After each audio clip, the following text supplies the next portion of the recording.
자, 우리 18장. 그럼 지금 기다리는 동안 좀 우리 읽을까요? 18장. 예수께서 이 말씀을 하시고 제자들과 함께 기드론 시내 건너편으로 나가시니 그곳에 동산이 있는데 제자들과 함께 들어가시니라. 그곳은 가끔 예수께서 제자들과 모이시는 곳이므로 예수를 파는 유다도 그곳을 알더라. 유다가 군대와 대제사장들과 바리새인들에게서 얻은 아랫사람들을 데리고 등과 횃불과 무기를 가지고 그리로 오는지라. 예수께서 그 당할 일을 다 아시고 나아가 이르시되 너희가 누구를 찾느냐? 대답하되 나사렛 예수라 하거늘 이르시되 내가 그니라 하시니라. 그를 파는 유다도 그들과 함께 섰더라. 예수께서 그들에게 내가 그니라 하실 때에 그들이 물러가서 땅에 엎드러지는지라. 이에 다시 누구를 찾느냐 하고 물으신데 그들이 말하되 나사렛 예수라 하거늘 예수께서 대답하시되 너희에게 내가 그니라 하였으니 나를 찾거든 이 사람들이 가는 것을 용납하라 하시니 이는 아버지께서 내게 주신 자 중에서 하나도 잃지 아니하였나이다 하신 말씀을 응하게 하려 하심이라. 이에 시몬 베드로가 칼을 가졌는데 그것을 빼어 대제사장의 종을 쳐서 오른쪽 귀를 베어버리니 그 종의 이름은 말고라. 예수께서 베드로더러 이르시되 칼을 칼집에 꽂으라. 아버지께서 주신 잔을 내가 마시지 아니하겠느냐 하시니라. 아멘. 18장은 이제 예수님이 잡히시는 자리입니다. 기드론 시내는 이제 그 예루살렘 성에서 밖으로 나오려면은 그 시내를 건너는데 비가 오면 이제 물이 흐르고 그렇지 않으면 물이 거의 흐르지 않는 곳인데 그곳에서 이제 무슨 여호사밧 골짜기라든지 뭐 이런 이름들이 거기에 있어요. 그 골짜기에서 그런데 그 골짜기를 건너면은 감람산이 있거든요. 감람산에서는 예루살렘 성이 이렇게 내려다보고 성전이 이렇게 내려다 보이는 그곳입니다. 근데 그 감람산에서 예수님이 기도하시고 그러니까 그곳을 가룟 유다도 알고 있다는 거죠. 자, 그런데 여기서 이제 예수님이 물으셨어요. 너희가 누구를 찾느냐? 그랬더니 나사렛 예수라. 그래서 예수님이 내가 그다. 그랬더니 어떻게 됐어요? 사람들이 우르르 넘어졌어요. 아니 왜 그렇게 넘어져죠? 예수님 뭐 장풍이라도 하셨나요? 자, 이게 이제 상상을 해봐야 돼요. 그들이 예수님을 잡으러 오는데 왜 몽둥이와 무기를 잔뜩 가지고 여러 명이 몰려옵니까? 예수님이 큰 능력을 행하신 분이잖아요. 그러니까 잡히실 것 같아요? 잡히지 않을 것 같아요? 만만히 잡히지 않을 것 같단 말이에요. 그러니까 그들이 예수님을 잡으러 오면서도 두려운 거예요. 위에서 시키니까 가긴 가지만 그 예수님이 오병이의 기적을 베푸셨죠. 칠병이어도 했죠. 죽은 자를 살렸죠. 무리를 거르셨죠. 바다를 잔잔케 하셨죠. 이거 다 들어서 알고 있잖아요. 자, 그런 예수님이 자기를 잡으라고 맡기겠어요? 그러니까 잡으러 가면서도 두려운 거예요. 그런데 너희 누굴 찾느냐? 그래서 나사렛 예수라 그랬더니 내가 그다 이렇게 당당하게 얘기하니까 그냥 바짝 얼어가지고 우르르 이렇게 뒤로 하니까 그냥 우르르 연달아서 그 퍼즐 넘어지듯이 그렇게 이제 넘어진 거죠. 자, 그런데 예수님이 이제 다시 물으시면서 이렇게 얘기합니다. 내게 이 사람들을 가는 것을 용납하라. 그래서 아버지께서 내게 주신 자 중에 하나도 잃지 아니하였다는 말씀을 응하게 하려 합니다. 그랬습니다. 자, 그러니까 예수님은 지금 모든 일이 성경에 기록된 대로 하시는 거예요. 그렇게 하고, 자, 그때 이제 베드로가 칼을 가졌는데 제사장의 종을 쳐서 오른편 귀를 베어버렸다. 그랬더니 예수님이 그 귀를 도로 붙여주셨죠. 그러면서 그때 하신 말씀이 몇 가지가 있어요. 여기는 아버지께서 주시는 잔을 내가 마시지 않겠느냐 이렇게 말씀을 하셨어요. 그러니까 십자가를 지는 것은 아버지께서 주신 잔이죠. 그러니까 그건 피할 것이 아니다. 그런데 예수님이 또 다르게 말씀하신 게 있죠. 칼을 쓰는 자는 칼로 망한다 그런 거예요. 그러니까 베드로가 여기서 귀 자르고 뭐 그러다가 칼싸움하다가 죽었으면 순교인가요? 아니에요. 그러니까 절대로 제자가 여기서 죽으면 안 됩니다. 이들이 죽어서 순교가 되려면 예수님이 내 죄를 위해서 죽으셨다는 것을 믿고 죽어야 돼요. 그러면 순교가 돼요. 그러나 여기서 그거 전혀 모르니까 여기서 죽으면은 아무것도 아닌 거예요. 자, 근데 그런 것이 있고, 그러니까 제자들이 배반했다 그래서 비난하는 것은 그건 아무것도 모르는 거예요. 비난할 수가 없어요. 배반 안 하면은 큰일 나요. 배반해야지, 살아야지, 죽으면 안 되는 거예요. 자, 그 다음에 저는 이게 참 제가 별걸 다 트집을 잡는다 그러지만 귀만 잘랐다, 이게 가능합니까? 이 검수를 하는 사람은 칼을 멈출 줄 아는 게 이게 칼을 다루는 사람이에요. 근데 베드로가 칼제비예요? 아니에요. 베드로가 내려쳤을 때는 어떻게 쳤을 거예요? 귀만 자르고 탁 멈췄을까요? 그냥 휘둘렀을 거예요. 그러면은 귀를 자랐으면 어디까지 뵐 거예요? 이 어깨 축지가 나갔어야 되거든요. 이거 쓸데없는 상상이 아니에요. 그거는 분명히 베드로는 칼잡이가 아니니까 그냥 굳이 쳤을 거란 말이에요. 그러면은 귀를 자르고 어깨까지 잘랐을 건데 어떻게 귀만 자르고 말았을까? 저는 이것을 여기도 예수님이 도와주셨다라고 생각을 하는 거예요. 왜냐하면 귀를 자르고 어깨까지 자르게 되면 피가 튀고 엄청난 게 일어나잖아요. 이건 베드로가 경험해서는 안 되는 거예요. 이런 피 흘리는 경험을 해서는 안 되는 거예요. 그러니까 베드로가 사실 귀 자르려고 했겠어요? 머리를 자르려고 했겠어요? 예, 머리를 내려친 거예요.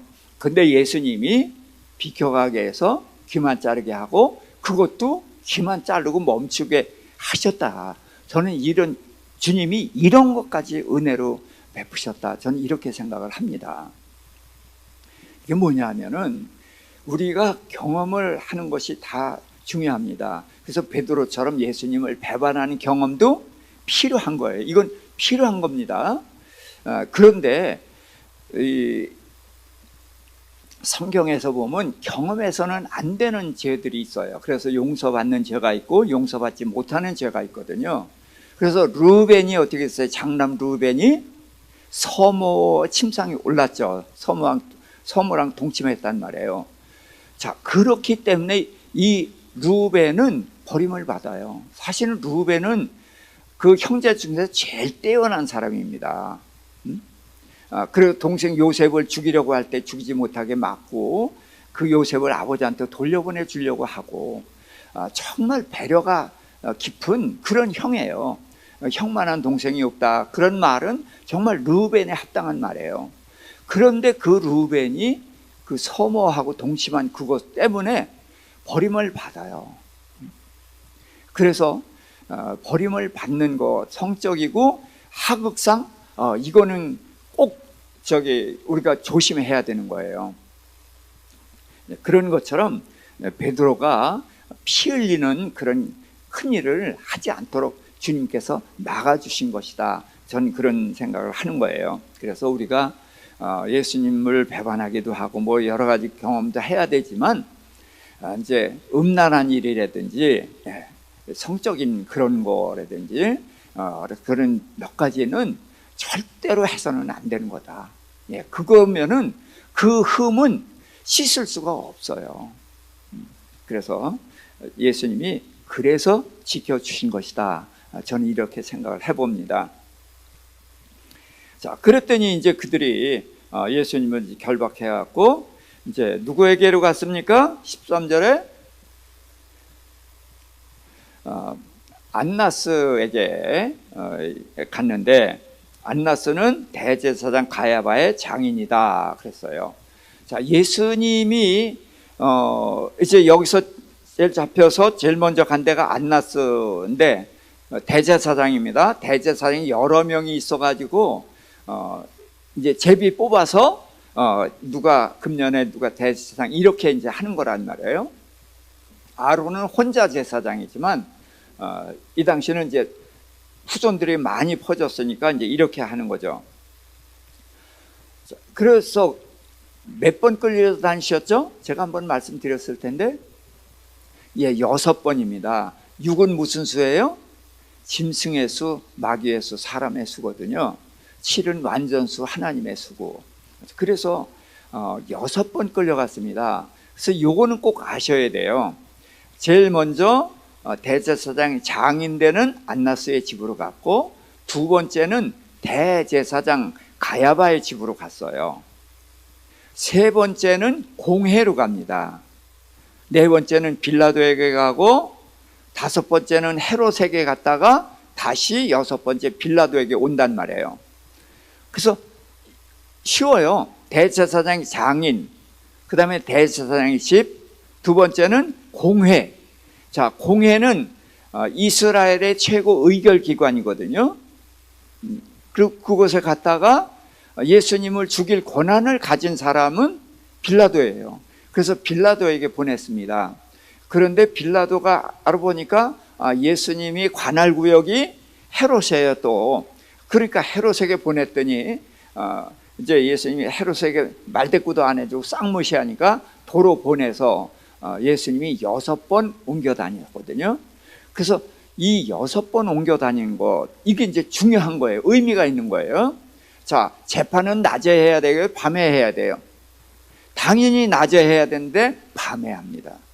그러니까 어둠의 재판이고, 또 이게 사람의 재판, 이 마귀의 재판, 이제 그렇게 보면 되는 거예요. 6번. 그런데 예수님이 어떤 때는 대답을 해주시고 어떤 때는 대답을 안 해주셔요. 이제 그것도 우리가 꼭 좀 알아야 됩니다. 자, 저기 써 있죠.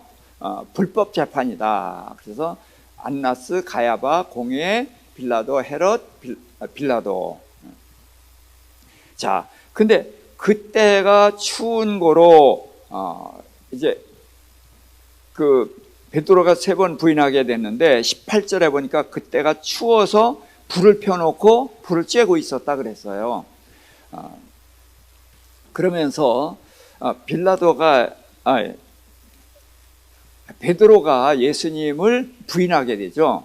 자, 그런데 좀 생각을 해보자고요.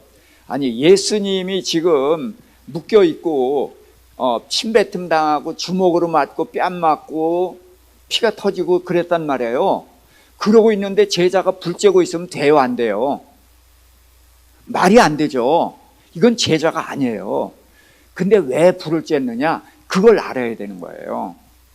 날이 추웠다 그랬어요. 근데 우리가 떨릴 때는 두 가지 경우죠. 어떨 때 떨려요? 추울 때 떨리고 또 네? 그렇죠. 두려울 때 떨리는 거예요. 그러니까 베드로가 예수님 계신 데를 얼결에 따라 들어갔는데 사실은 여기 어떻게 들어갔냐면 요한 때문에 들어갔어요. 요한은 대제사장하고 저기 친한 관계예요. 그러니까 대제사장 집에 요한은 들락날락 해서 잘 알려진 사람이거든. 그런데 베드로가 오니까 요한이 들어와 그래서 같이 들어간 거예요. 그래서 내가 아는 사람이에요. 그러고서 들어왔거든. 들어왔는데 보니까 살벌하잖아요. 응? 그렇게 존경스럽던 예수님이 맞아서 피투성해야 되고, 그러고서 이제 다들 죽이려고 어떻게 하면 죽이냐, 뭐 이런 얘기를 하니까 그 분위기가 살벌한데 베드로가 얼마나 떨리겠어요. 그러니까 덜덜덜 떨리는데 날이 추우니까 더 떨려. 그러니까 이렇게 이제 누가 봐도 이렇게 덜덜덜 떠니까 이러면 안 되잖아요. 그러니까 어떻게 해서 지금 안 떨어내니까 어떻게 해요? 그래서 불제로 갔다가 얼굴이 드러나니까 너도 한패다 이렇게 해서 부인을 하게 된 거다. 제가 참 별거 다 생각하는 것 같지만 이런 거 생각을 해야 돼요. 왜냐하면 우리가 사람을 이해하고 환경을 이해하는 것은 이런 걸 통해 우리가 살아갈 때는 이렇게 살아가잖아요. 그래서 이런 것들이 필요하다는 겁니다. 그래서 베드로가 날이 그렇게 춥지 않고 그런데도 둘째로 갔다. 그러면 제자가 아니죠. 그건 크게 잘못하는 거죠. 그래서 제가 이런 것도 좀 말씀을 드리는 것입니다. 자, 그래서 대제사장에 질문을 하거든요. 그런데 자, 거기 19절입니다. 대제사장이 제자들과 그의 교훈에 대해서 물었어요. 20절, 21절 같이 읽을까요? 내가 드러내놓고 세상에 말하였노라. 모든 유대인들이 모이는 회당과 성전에서 항상 가르쳤고 은밀하게는 아무것도 말하지 아니하였거늘 어찌하여 내게 묻느냐? 내가 무슨 말을 하였는지 들은 자들에게 물어보라. 그들이 내가 하던 말을 아느니라. 자, 말을 길게 했어요. 근데 대답을 해줬어요? 안 해준 거예요? 안 하는 겁니다. 네. 길게 말하면서도 대답을 안 해요. 이거를 우리가 알아야 되는 것입니다. 예수님은 필요하지 않은 건 말 안 하는 거예요. 그래서 왜 말을 하느냐? 너는 나를 신문할 자리에 있지 않아. 그래서 무시하는 거예요. 그러면서 물어봐라. 내가 전에 다 얘기했는데 뭘 물으려고 그래? 그렇게 얘기를 한 거예요. 자, 그랬더니 곁에 섰던 사람이 이제 예수를 때리면서 네가 어떻게 대제사장한테 이렇게 대하느냐? 예수님 눈에는 그게 아무것도 아니란 말이에요. 대제사장 아니란 말이에요. 그러니까 내가 잘못했으면은 잘못을 증언하라. 내가 바른 말을 했는데 왜 때리냐? 이렇게 단호하게 말씀을 하신단 말이에요. 자, 그러니까 이번에는 안나스를 결박한 그대로 이제 누구에게로 갑니까? 대제사장 가야바의 집으로 보냈다. 그래서 요 6군데 옮겨 다닌 것은 다른 성경을 합쳐서 봐야 돼요. 자, 예수님이 십자가상에서 몇 마디 말씀하셨죠? 7마디 말씀하셨어요. 어느 성경에 써 있어요? 예, 다 봐야 돼요. 예, 사복음서를 다 봐야 그게 나타나지 어느 한 성경 봐서는 안 나타나요. 그러니까 내가 여기 있을 테니까 너는 뭐 써? 이렇게 얘기해서 썼을까요? 아니에요. 각자 쓴 거예요. 각자 썼는데 그 쓴 것을 모아보니까 7마디 말씀이 나온 거예요. 그러니까 성경을 누가 썼다? 그래서 성령이 쓰셨다라는 말씀을 하는 것입니다. 자, 그래서 이제 베드로가 부인을 하게 됐고, 자, 그들이 이제 가야바에게 갔는데 예수님이 역시 대답을 안 하거든요. 근데 이제 다른 데 보면은 대답을 안 하니까 예수님께 맹세시켜요. 너 여호와 이름으로 맹세컨대 넌 도대체 누구냐? 그랬더니 대답을 하셔요. 왜 대답을 해요? 여호와의 이름으로 맹세? 그건 중요하거든요. 그러니까 예수님이 도무지 맹세하지 말라, 이것은 그냥 맹세하지 말란 말이 아니란 말이에요. 예수님의 말씀은 구약에 하나님께서는 여호와 이름으로 맹세하라고 분명히 돼 있거든요. 그럼 예수님 맹세하지 말라고 하면 돼요, 안 돼요? 안 되는데 맹세하지 말라고 했거든요.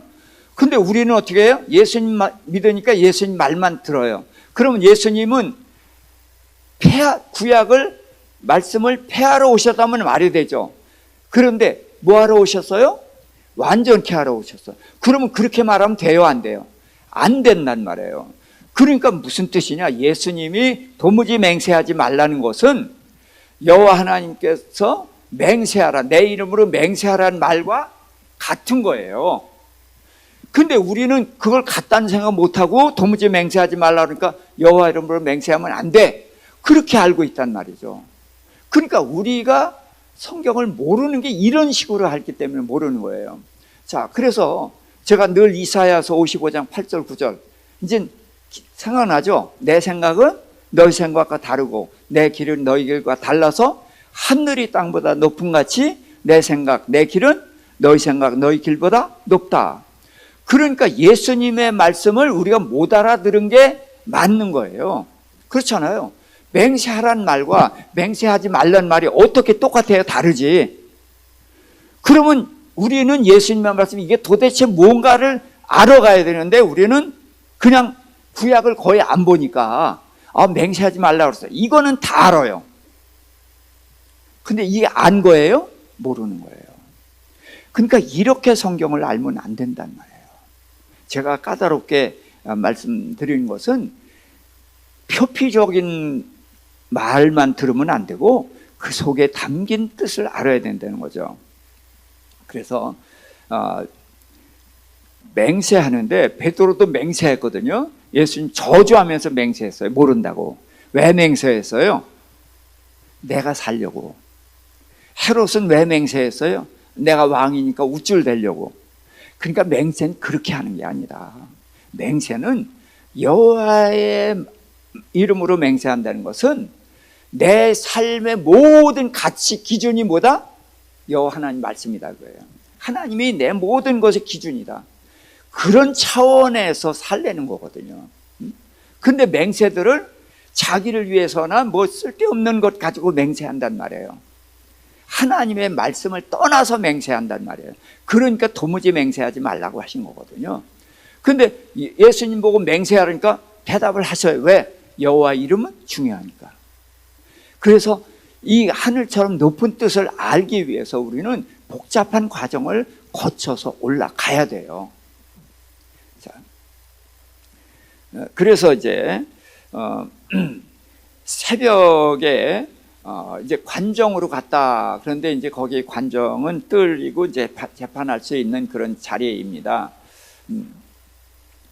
그래서 빌라도의 관정으로 갔는데 그 유대인들은 관정에 들어가지 않아요. 왜 안 들어가요? 거기 이방인이잖아요. 내가 이렇게 이제 빌라도가 지금 총독이니까 유대 땅을 다스리고 있잖아요. 자기네 총독인데도 불구하고 그는 이방인. 그러니까 이방인의 뜰에 안 들어가는 거예요. 이게 유대인들이에요.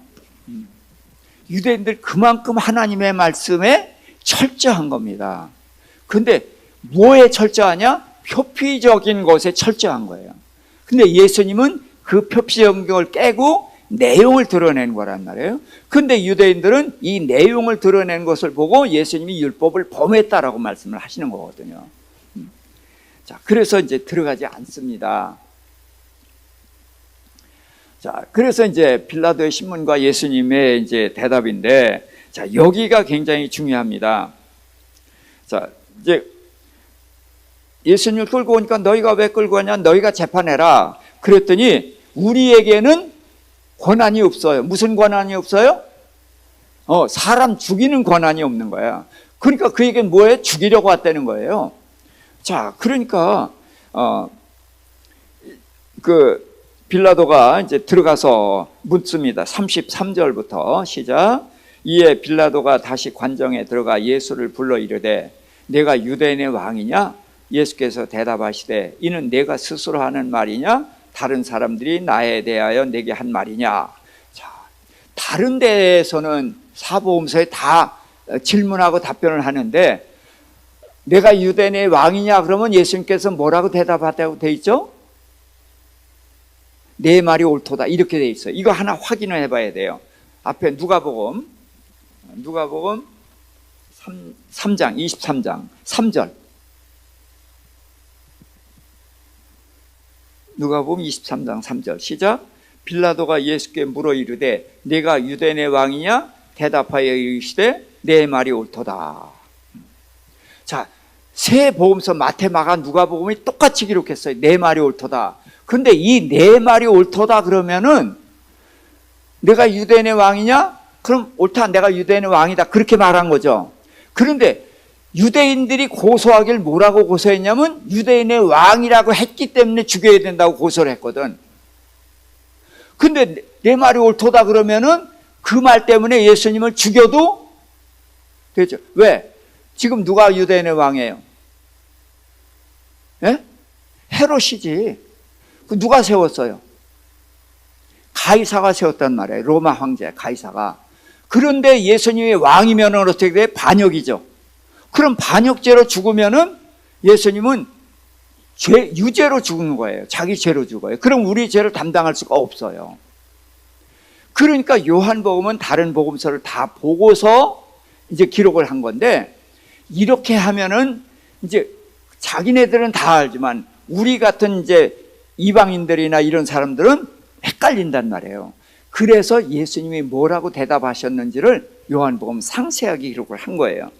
내가 한 말이냐 다른 사람이 한 말이냐. 무슨 얘기냐? 유대인들이 예수님을 뭐라고 고소했어요? 유대인의 왕이라고 했다 고소했거든. 근데 내가 하는 말이냐? 그걸 묻는 거예요. 그러니까 황당하죠.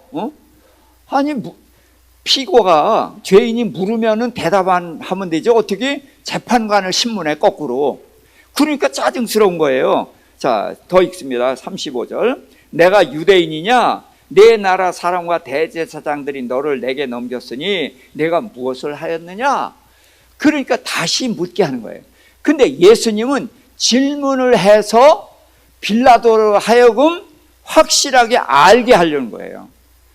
제가 계속해서 질문을 많이 하잖아요. 질문을 안 했을 때와 질문을 했을 때 달라지죠.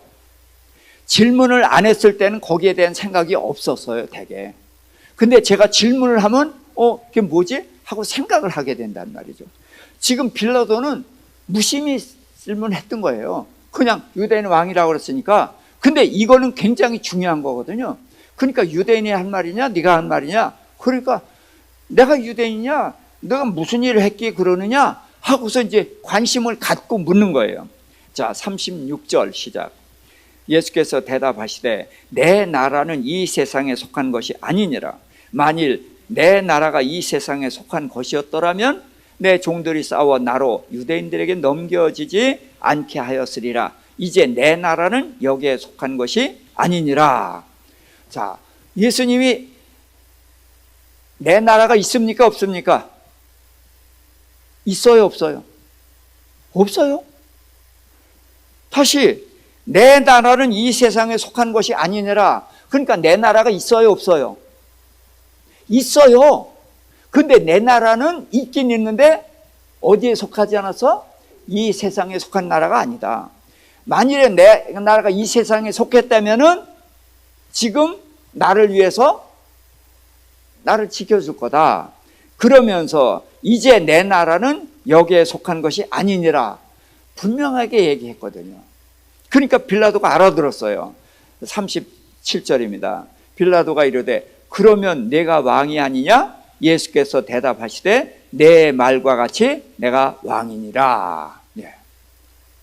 그러니까 이 질문이 있어가지고 그렇다면 내가 왕이 아니냐? 그래, 네가 알아들었어.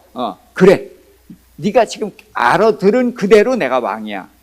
그러니까 예수님은 유대인의 왕 맞죠? 그렇죠? 근데 유대인의 왕이 둘이 있어. 하나는 로마 황제 가이사가 세운 가짜 왕이 있고, 또 하나님이 세우는 그리스도 메시아 왕이 있단 말이에요. 근데 나는 이 나라는 하나님의 나라고 하나님이 세운 왕이다. 그것을 이 빌라도로 하여금 알게 한 거예요. 그러니까 빌라도도 메시아에 대해서 들어서 알고 있거든요. 왜? 그 나라를 통치하려면 그 나라에 대한 걸 알아야 돼요. 더군다나 유대인에게 가장 중요한 게 뭐예요? 종교거든. 그러니까 유대인의 종교를 모르면은 이 나라를 다스릴 수가 없어요. 유대인들이 다른 거는 웬만하면 다 참아요. 다 견뎌내요. 그러나 하나님 신앙 또 성전 여기에 문제가 생겼다? 그럼 들고 일어나는 거예요. 그러니까 잘 아는 거예요. 빌라도가. 그러니까 그럼 내가 왕이 아니냐? 나 알아들었어. 헤롯 같은 왕이 아니라 너네 종교적인 왕 메시아 온다는 그 너 메시아구나. 그랬더니 내 말과 같이 내가 왕이다. 이렇게 딱 대답을 한 거예요. 더 읽읍시다. 내가 이를 위하여 태어났으며 이를 위하여 세상에 왔나니 곧 진리에 대해 증언하려 함이로다. 무릇 진리에 속한 자는 내 음성을 듣느니라. 자, 그러니까 예수님이 더 말씀하시는데 내가 이것을 위해서 왔다는 거예요. 근데 이 나라는 무슨 나라?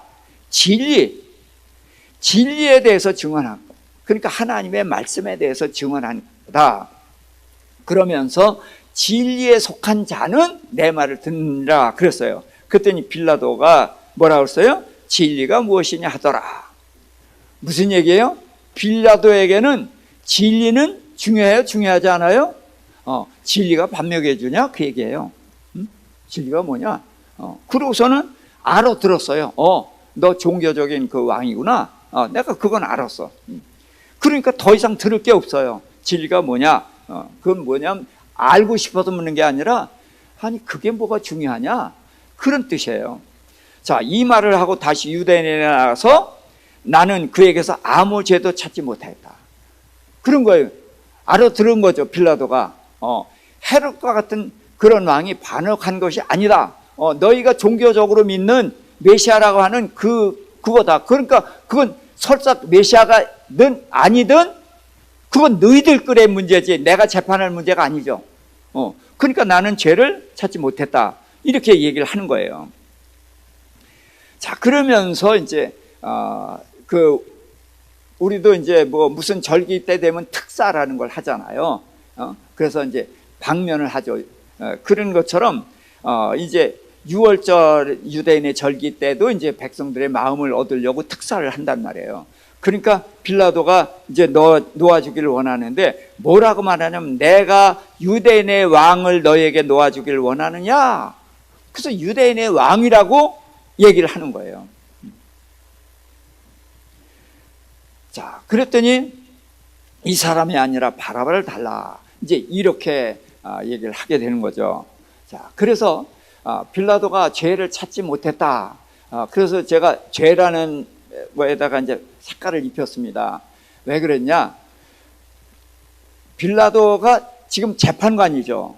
재판관이 무죄 선포를 하면은 선포할 때 뭘 해요? 방망이를 두둥기죠. 몇 번? 3번 두둥겨요. 그러니까 빌라도가 방망이는 두둥기지 않았어도 죄가 없다는 말을 몇 번 했을까요? 네, 3번 했던 거예요. 그거를 이제 꼭 확인하자는 거예요. 자, 그리고서 이제 19장에서 빌라도가 예수를 데려다가 채찍질을 한단 말이에요. 자, 왜 채찍질을 할까요? 다른 데서는 이 왜 채찍질을 하는지 명확하지가 않아요. 근데 요한복음은 그게 분명해요. 빌라도는 예수님이 무죄, 그걸 딱 확신했어요. 그러고서는 지금 유대인들이 예수를 시기해서 그렇게 해서 한다는 걸 아는 거예요. 근데 예수님은 죄가 없다는 것을 확실하니까 빌라도는 예수님을 놓으려고 하거든요. 그럼 그냥 놓는 것을 이 사람들이 받아들이겠어요? 안 받아들인단 말이죠. 그리고 내가 신문을 했다. 그 증거가 있어야죠. 그래서 지금은 이제 뭐 고문하면 큰일 나지만 옛날에는 신문할 때 반드시 고문했거든요. 가장 확실한 방법이란 말이에요, 그게. 물론 그렇게 해서 가짜 증인도 만들어내고 이제 이제들도 하지만 고문이라는 것은 의뢰에 있는 거란 말이에요. 그러니까 신문을 하려면 어떻게 해? 고문을 해야 되는 거예요. 그러니까 채찍질을 하게 한 거예요. 나는 이미 알았어요. 그렇지만 그냥 알았다고 말하면 안 되잖아. 그 채찍질하라. 그래서 채찍질을 하게 한 거예요. 자, 그랬더니 이제 그들은 가시면류관을 씌우고 그 앞에 이제 엎드려 절하면서 뭐 유대인의 왕이여 평안할지어다 뭐 이렇게 하면서 조롱들을 하죠. 군인들이 조롱했다고 해서 빌라도가 조롱한 거다 이렇게 보면 안 되는 거예요. 군인들은 가장 그들에게 소중한 게 뭐예요? 칼이에요, 무기예요, 힘이에요. 그러고서 그 외의 것에 대해서는 아주 우습게 보는 사람들이란 말이죠. 그래서 이제 예수님을 이제 그렇게 조롱을 하는 거죠. 자, 그런데 그 이제 빌라도가 밖에 나가서 보라, 이 사람을 너에게 나오나니. 그러니까 예수님이 데리고 나오는 거예요. 어때요? 그냥 옷이 찢겨지고 피투성이가 된 거예요. 그런 모습을 하면서 나는 그에게서 아무 죄도 찾지 못했다. 이렇게 또 얘기를 한단 말이에요. 보라 이 사람이다.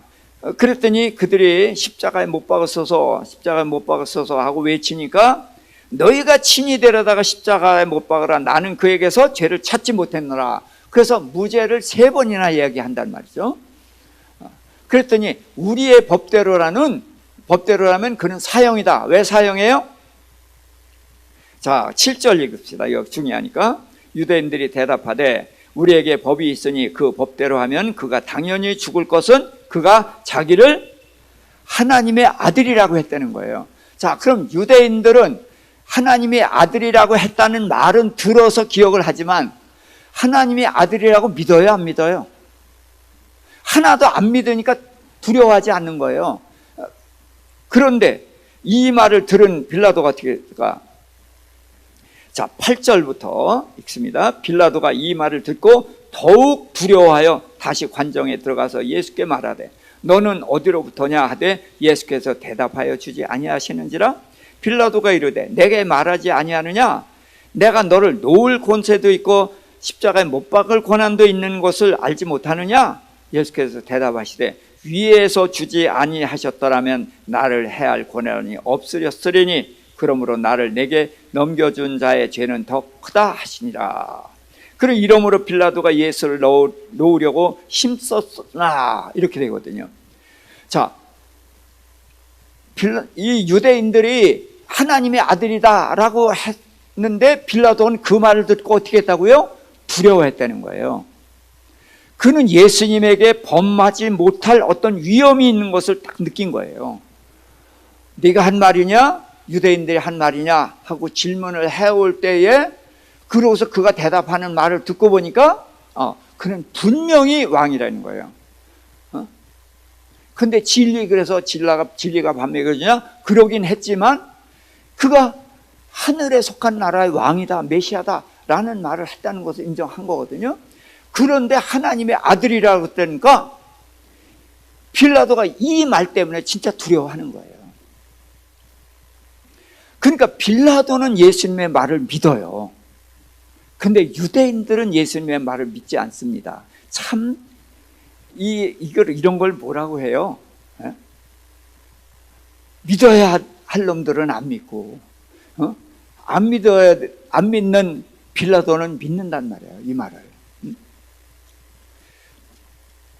자, 그래서 이제 놓으려고 애를 쓰는데, 놓으면은 가이사의 충신이 아니니이다. 자기를 왕이라고 하는 자는 가이사를 반역한 것이니이다. 이렇게 말을 했어요. 자, 빌라도를 꼼짝 못하게 묶는 것이 뭐예요? 네, 가이사 이야기 나오면 꼼짝 못하는 거예요. 그래서 가이사에게 충신이 아니다. 이 말이 가이사의 귀에 들어가면 자기 목은 날아가는 거예요. 그러니까 이 빌라도는 재판관으로서 공정한 재판을 하고 싶은 거예요. 근데 공정한 재판을 하려고 해서 어떻게든 놓으려고 해서 채찍질까지 하고 그렇게 해서 했는데 내 목하고 바꿔야 된단 말이에요, 지금. 그러니까 이거는 빌라도는 못하겠다는 거죠. 자, 근데 이런 상황이 됐을 때 빌라도만 못할까요? 우리는 하나요? 네, 이런 생각도 해봐야 돼요. 나는 빌라도라는 사람이 꽤 괜찮은 사람이다. 저는 그런 생각을 합니다. 최선을 다해서 놓으려고 했거든요. 또 예수님의 말씀을 듣고서 인정을 했고 두려워했고, 그래서 어떻게든지 놓으려고 하는데 내가 놓으려고 하지 않냐? 근데 나한테 말을 안 하면 어떻게 돼? 그런데 말을 안 한다는 거죠. 그러면서 네가 나를 해야 할 권세가 있는 게 아니라 위에서 주지 않았으면 넌 날 건드리지도 못해. 이렇게 당당하게 얘기를 한단 말이죠. 그러니까 빌라도는 어떻게 해서든지 놓고 싶은 거예요. 또 다른 성경에 보면 그 아내가 얘기를 했잖아요. 아내가 사람 보내서 내가 그 의로운 사람 때문에 많이 힘들었습니다. 절대로 그 사람을 해치지 마세요.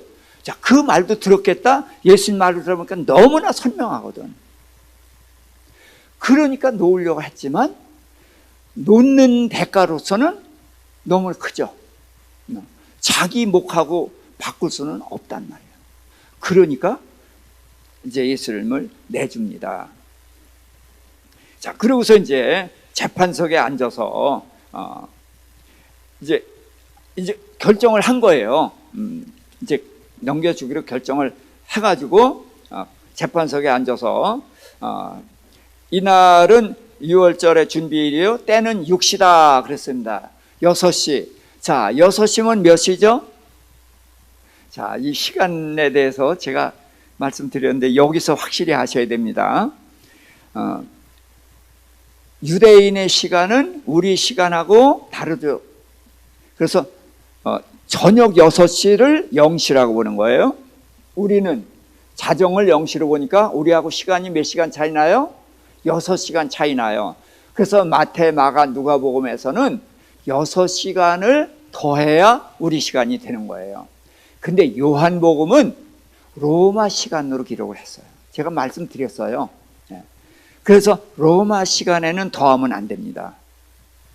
지금 6시간에다가 6시간을 더하면 12시예요. 자, 예수님이 몇 시에 십자가에 달리셨어요? 오전 9시에 달리셔서 12시에 해가 어두워지고 오후 3시에 돌아가셨거든요. 근데 여기서 12시에 빌라도의 뜰에 있으면 안 되잖아요.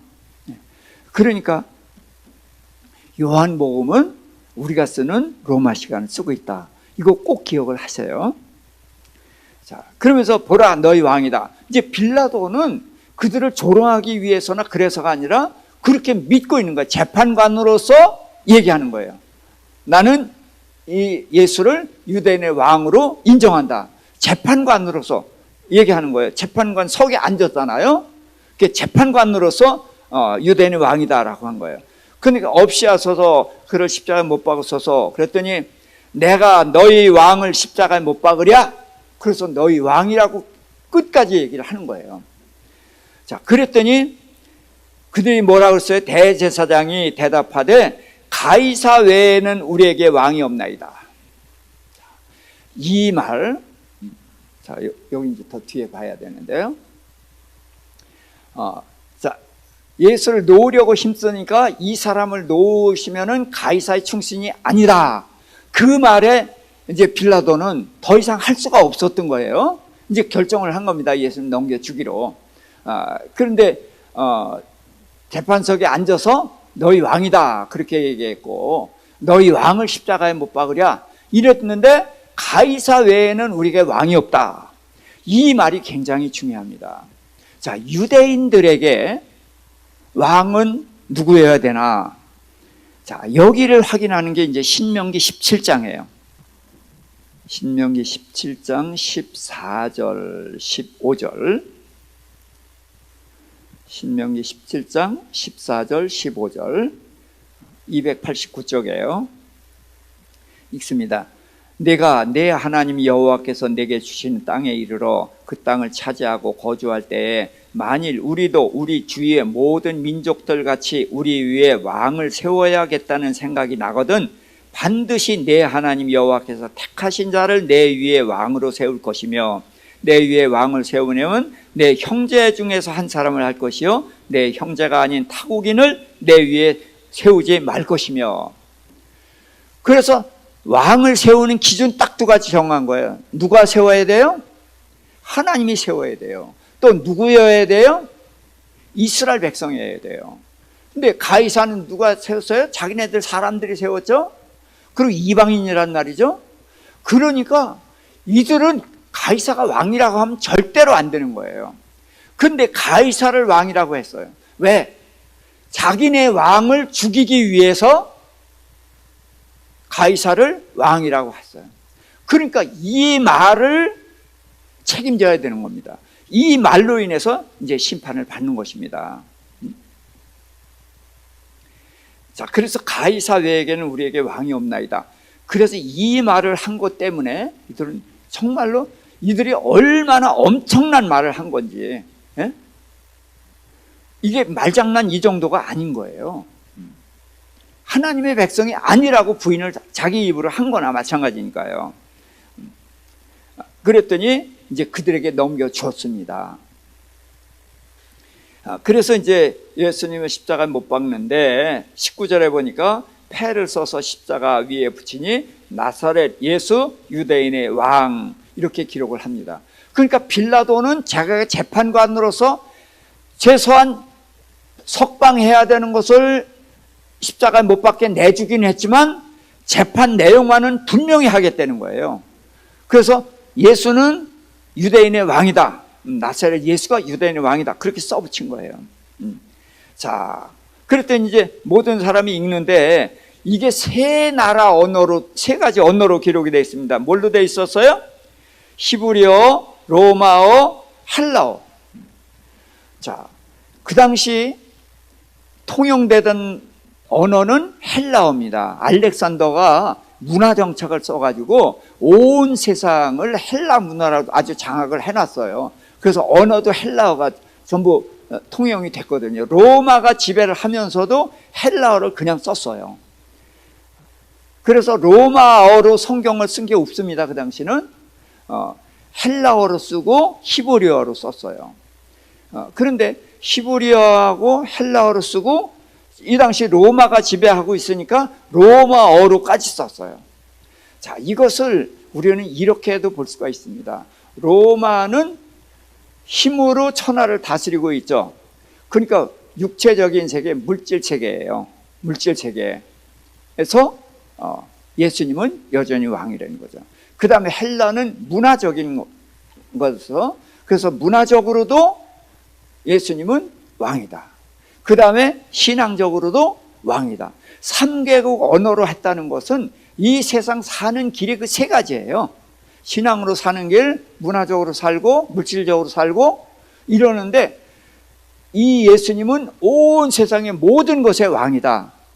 빌라도는 거기까지 생각을 못했지만 예수님은 그런 왕이라는 것을 이렇게 온천하게 천하에게 알게 해주신 것이죠.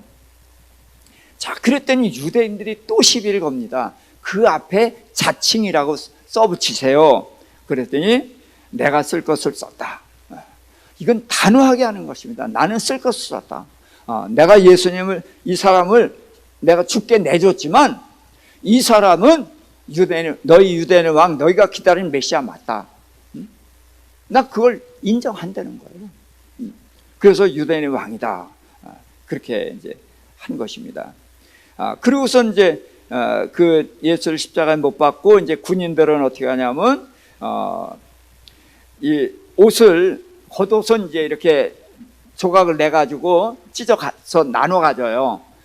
나눠 갖고 예수님이 속옷을 입었는데 속옷이 우리가 생각하는 뭐 팬티나 이런 속옷이 아니라 통으로 짠 옷인데 이 속옷이 제사장이 입는 옷이에요.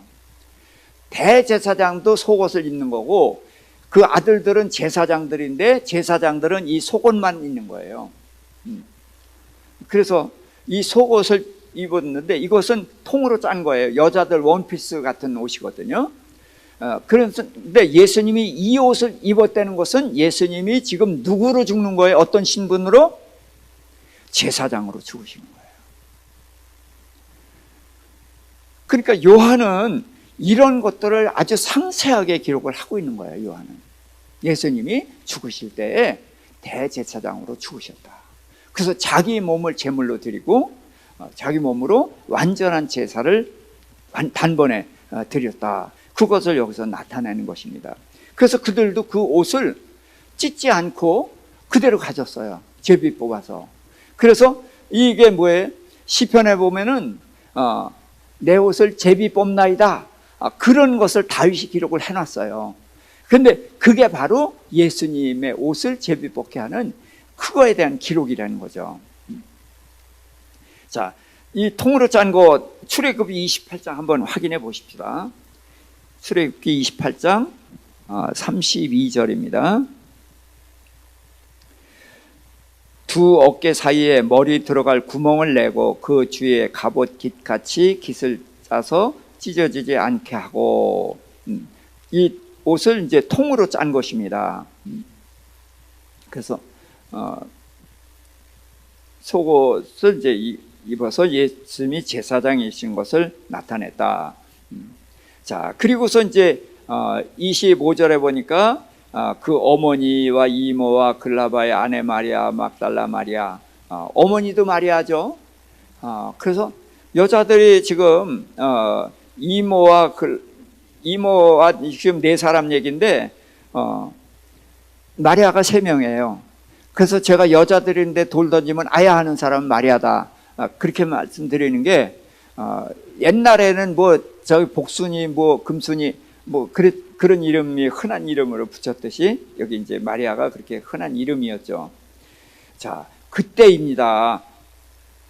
26절 27절 읽습니다.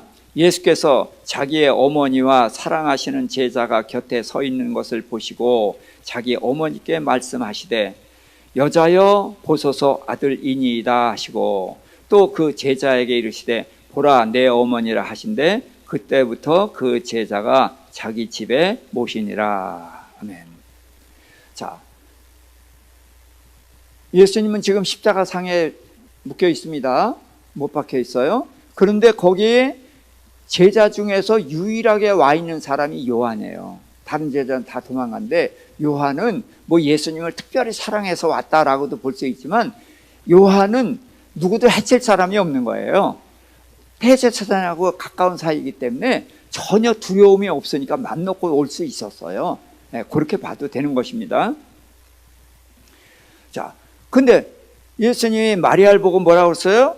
보소서 아들입니다. 그랬는데 뭐라고 불렀습니까? 여자여 라고 불렀어요. 자, 근데 이제 한동안은 아직도 그렇게 보는 사람들이 있어요. 여자가 어머니에 대한 존경하는 호칭이다. 그런데 요한에게는 뭐라요? 보라 내 여자다 그랬어요? 내 어머니다 그랬어요. 그러니까 다른 사람에게는 어머니예요. 그러니까 요한에게는 마리아가 어머니예요. 근데 예수님께는 마리아가 어머니가 아니에요.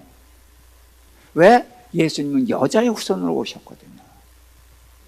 그래서 예수님은 마리아를 어머니라고 절대로 부르지 않는다. 여자라고 부르는 것은 우선은 여자의 후손으로 오셨고, 그래서 성경에 창세기 3장 15절에 여자의 후손 얘기가 나오고 이사야서 7장 7절에 처녀가 잉태해 아들을 낳을 것이고 8장에도 또 처녀가 잉태해 아들을 낳을 것이고 이제 그런 얘기가 계속 나온단 말이에요. 여자의 후손 얘기가 계속 나오거든요. 그러니까 예수님은 그 창세기 3장 15절부터 일관되게 얘기하신 그분이다라는 것을 알게 하기 위해서 우선 여자의 후손이고, 또 어머니라고 그러면 그로 인해서 태어난 거지만 예수님 태초부터 계시던 분이잖아요. 그러니까 어머니라고 할 수도 없는 거예요.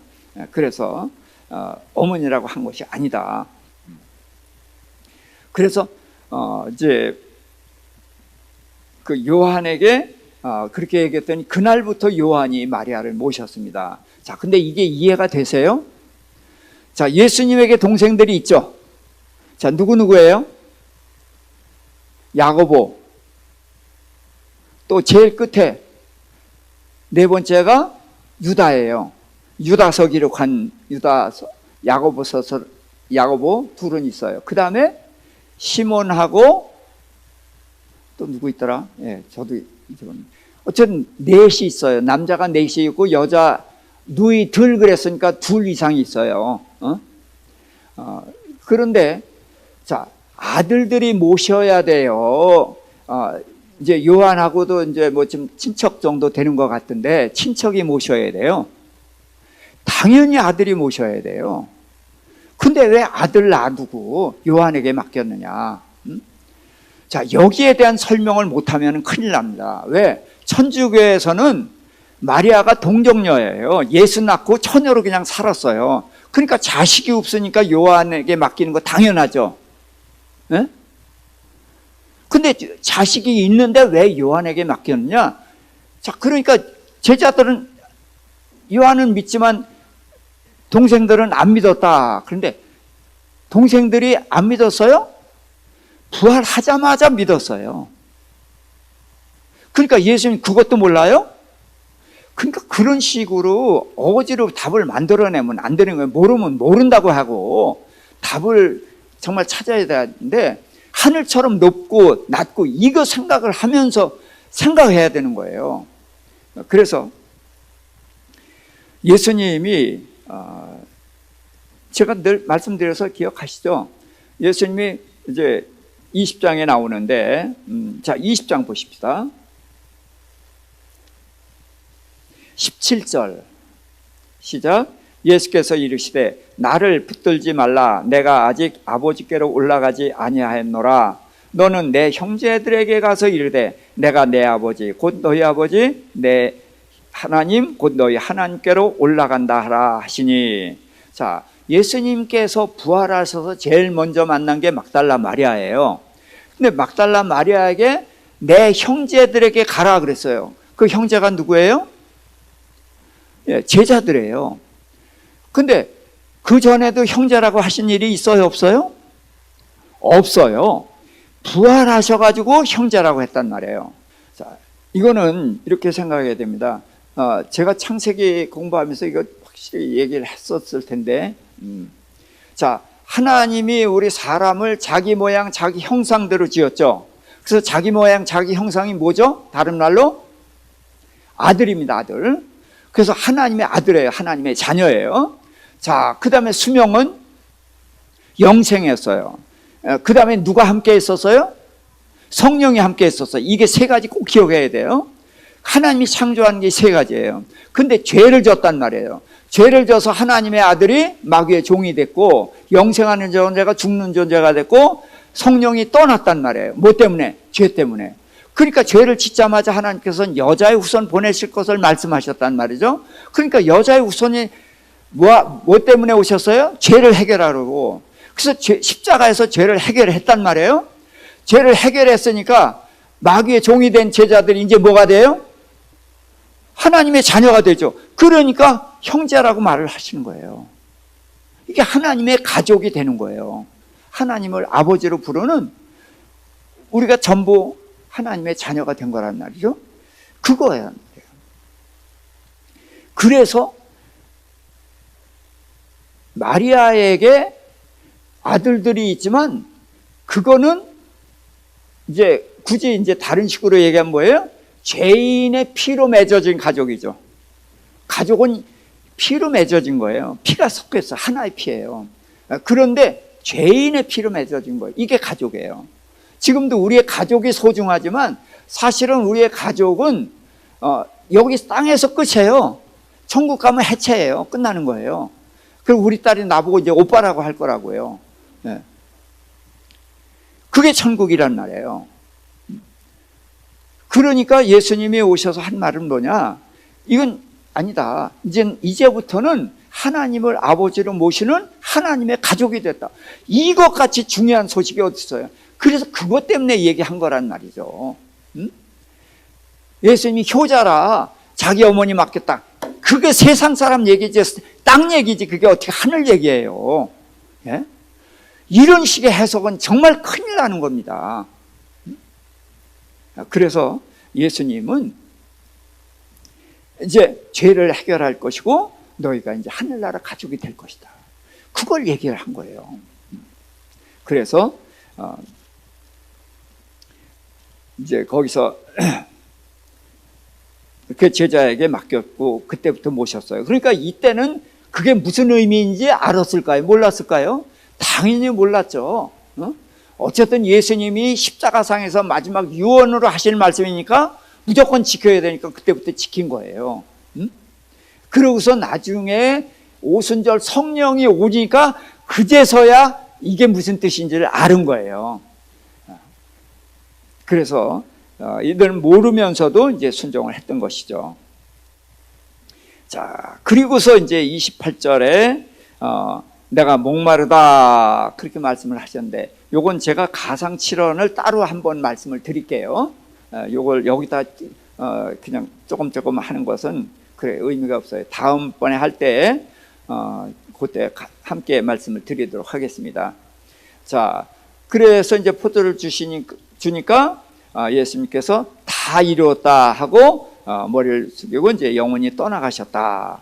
자, 그런데 이제 유대인들이 빌라도에게 이제 요청을 하는 거예요. 이제 시체들을 좀 치워달라. 왜냐하면 이 명절에 이렇게 시체들을 이렇게 십자가에 놔두고 이제 그러면은 안 되니까 치워달라. 그랬더니 이제 십자가에서 사실은 며칠 동안 매달려서 고통스럽게 죽는 거거든요. 근데 예수님은 너무 일찍 죽은 거예요. 그러니까 어떤 사람은 또 그렇게 얘기하더라고요. 예수님은 자기 할 일 다 마쳤기 때문에 스스로 죽으셨다. 그럼 스스로 죽은 게 뭐예요? 자살이에요. 그런 말 하면 안 되는 거예요. 그러니까 우리가 생각을 하면서 말을 해야 돼요. 그럼 어떻게 죽었냐? 예수님은 완전히 기력이 소진된 거예요. 왜? 우선 겟세마네 동산에서 기도할 때 어떻게 기도했어요? 땀이 피가 쏟아지는 것처럼 기도했단 말이에요. 혼신의 힘을 쏟았는데 그렇게 해서 혼신의 힘을 다하다 보니까 거기서 기력이 많이 소비됐을 거예요. 그러면서 6번 끌려다니면서 온갖 수모를 당했죠. 게다가 채찍에 맞아서 온몸이 다 찢겼어요. 그러니까 많은 피를 흘렸단 말이죠. 그래서 십자가도 지고 갈 수가 없었거든요. 예수님 목수예요. 목수는 나무 다루는데 익숙해요. 그래서 다른 사람 힘이 센 사람도 나무를 지고 가는 게 어려운데 예수님은 힘이 약해도 나무 지는 건 아주 쉽게 져요. 그런데 예수님은 그거를 지고 갈 수가 없을 정도로 기력이 소진됐단 말이에요. 그래서 십자가에서 6시간 만에 죽으신 거거든요. 그래서 기력이 다해서 죽으신 것이 그러지 자살한 게 아닙니다. 자살이면 큰일 납니다. 예? 살인이에요. 자살도 살인이에요. 자기를 죽였잖아요. 그런데 이제 그렇게 해서 예수님은 죽었어요. 그러니까 어떻게 하면 뼈를 꺾으면은 자, 그 사람이 설사 산다 해도 이제 다시는 죄를 못 질 거 아니에요. 그래서 다리를 꺾는데 예수님도 꺾으려고 했는데 이미 죽어 있는 거예요. 그러니까 창으로 배를 쿡 찔렀더니 물과 피가 쏟아져 나왔다. 그런데 자, 이게 무슨 뜻이냐? 출애굽기 12장 46절입니다. 출애굽기 12장 46절. 한 집에서 먹되 그 고기를 조금도 집 밖으로 내지 말고 뼈를 꺾지 말지며. 그래서 양고기를 먹는데 6월절 양고기는 절대로 뼈를 꺾으면 안 되는 거예요. 근데 이게 뼈를 꺾지 말라는 게 뭐냐? 뼈는 골격이죠. 그 기준이 되는 거란 말이에요. 그래서 하나님, 예수님 말씀이잖아요. 말씀 하나님. 그러니까 예수님의 뼈가 상하게 되면 말씀이 훼손당하는 거예요.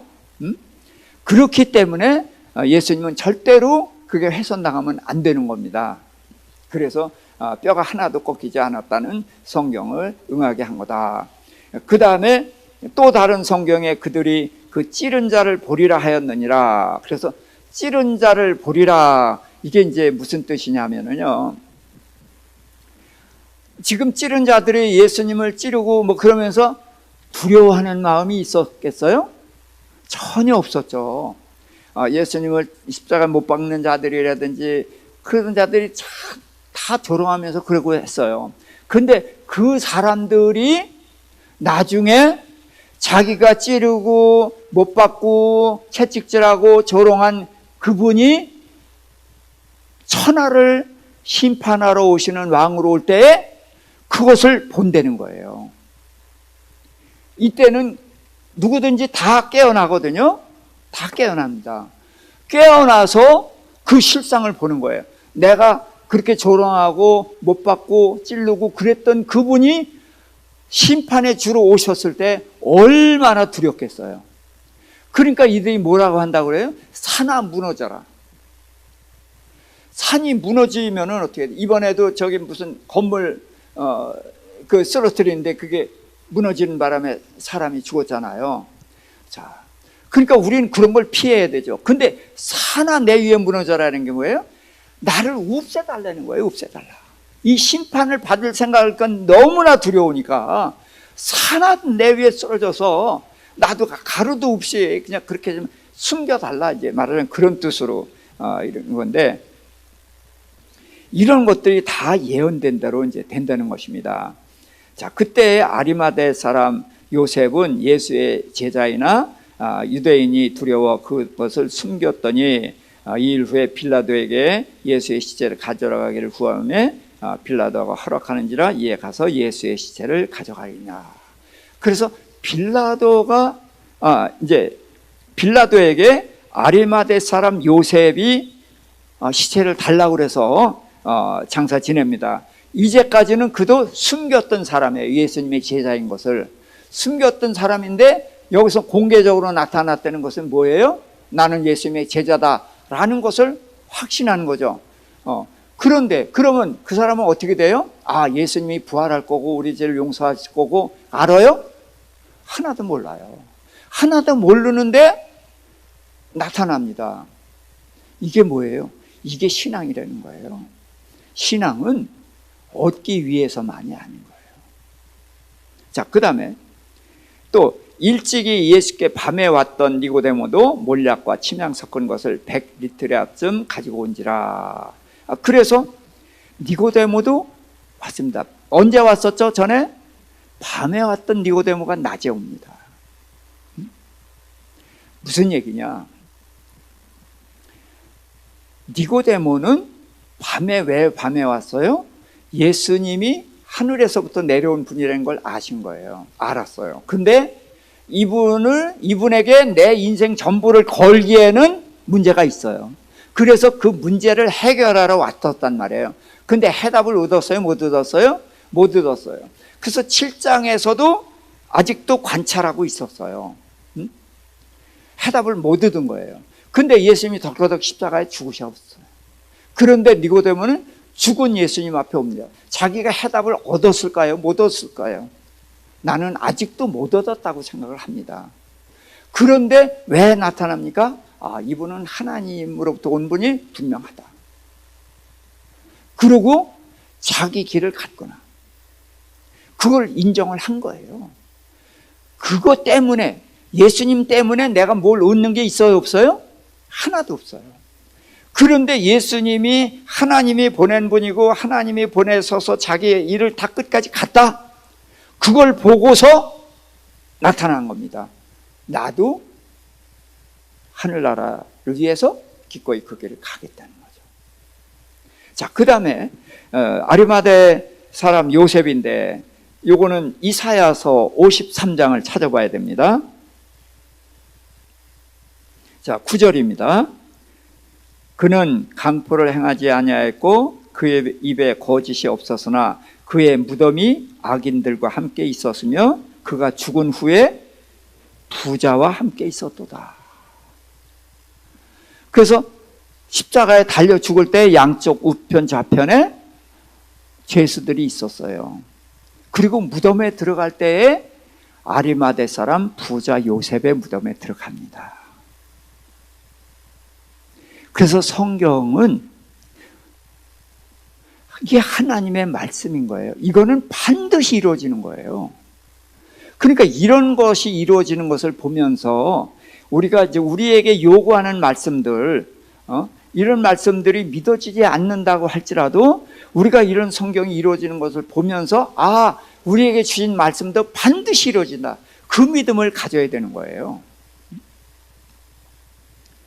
그래서 아리마대 사람 부자 요셉이 예수님을 이제 자기가 팠던 무덤에 넣고 또 이제 니고데모도 그 자리에 왔습니다. 자, 그런데 그 어떤 무덤에 들어갔어요? 예수님이 41절에 어떤 무덤? 예, 새 무덤이라고 되어 있죠? 새 무덤. 자, 저는 이 새 무덤이라는 것이 이런 거라는 거죠. 무덤은 누가 들어갑니까? 시체가 들어가죠. 그럼 시체가 들어가는 게 그게 무덤이에요. 그러니까 예수님도 시체니까 그 무덤에 들어간 거예요. 근데 무덤에 들어가면 그 다음에 어떻게 돼요? 다 썩는 거예요. 그런데 이 무덤은 들어가서 썩는 무덤이 아닌 거예요. 들어가서 부활해 나오신 무덤인 거예요. 그래서 새 무덤이라고 하는 것입니다. 새로 판 무덤이다, 그런 의미도 있지만 여기서 새 무덤이라고 강조하는 것은 여기에 썼잖아요. 아직 사람을 장사한 일이 없는 무덤, 그러면 되잖아요.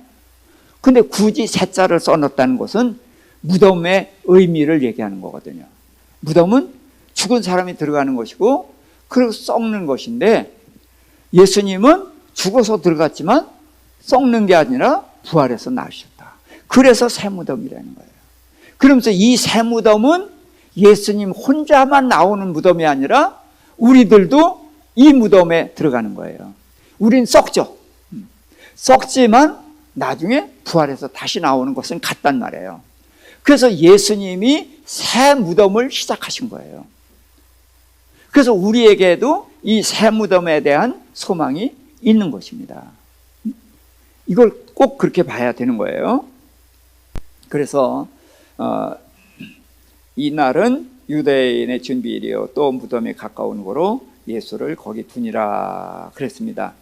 그래서 예수님이 이제 십자가에 달려 죽으시고 그리고서 이제 무덤에 들어간 거기까지 오늘 좀 살펴봤습니다. 그래서 다음에 여기선 20장 하기에는 시간이 모자라니까 20장, 21장을 하면서 조금 모자랄 것 같아요. 그러면 그 다음에 한 번 더 요한복음 총괄하든지 뭐 그런 식으로 해보도록 하겠습니다. 자, 기도하고 마치고.